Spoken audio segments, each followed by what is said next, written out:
Hello mga kabayan, mga idol.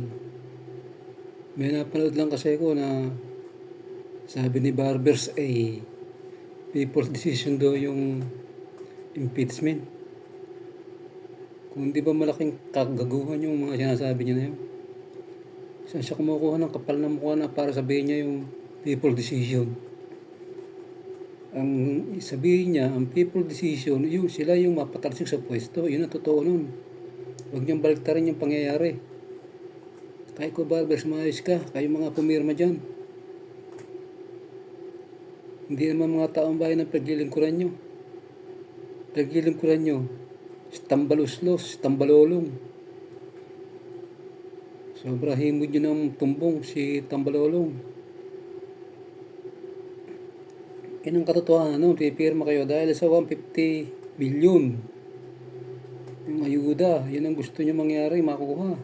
Kahit iba, labag sa kalooban na pumirma. Dahil sa ayuda, 150 million. Yung bang 150 million na yun, makapunta pa sa taong bayan yun. Sa bulsa nyo lang mapupunta yun, mga buwakang ina nyo. Mga hayop kayong congressman kayo. Hindi naman paglilingkod sa tao ang ginagawa nyo eh. Congressman kayo para lang sa magpayaman kayo. Nakawin nyo yung mga pera ng taong bayan.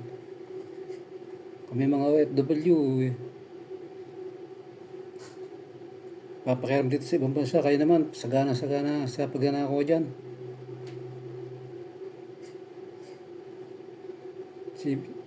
Sige, subukan natin kung people's decision yung mga sinasabi niyong impeachment. Umarap kayo sa taong bayan, umarap kayo doon sa Luneta. Sabihin nyo, baka pagbabatuhin kayo doon eh. Galit na sa inyo mga tao. Congressman kayo. Pag nabaliktad ang mundo, sinasabi ni Kapdato, nako, tutusokin namin ng mga mata nyo. Gagawin namin sa inyo, killing you softly, hindi biglaan. Sasabit namin kayo ng patiwarik. Magbuka kayo na nyo, magnanakaw kayo dyan sa Kongreso. Sobra pag nanakaw nyo, walang yan. Bilyon-bilyon kung magnakaw kayo. Saan kayo kumuha ng kapal ng mukha?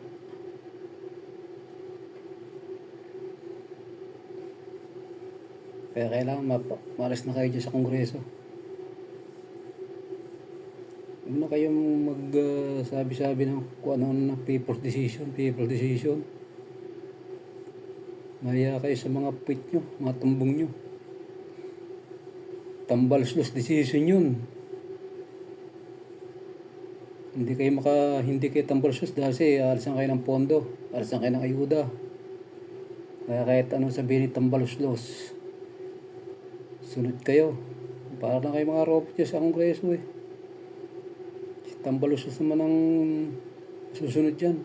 Kaya nilagyan ng tambaluslos ng battery. Hawak ni tambaluslos yung remote. Pag pinindot ni tambaluslos yung remote, sunod-sunuran kayo.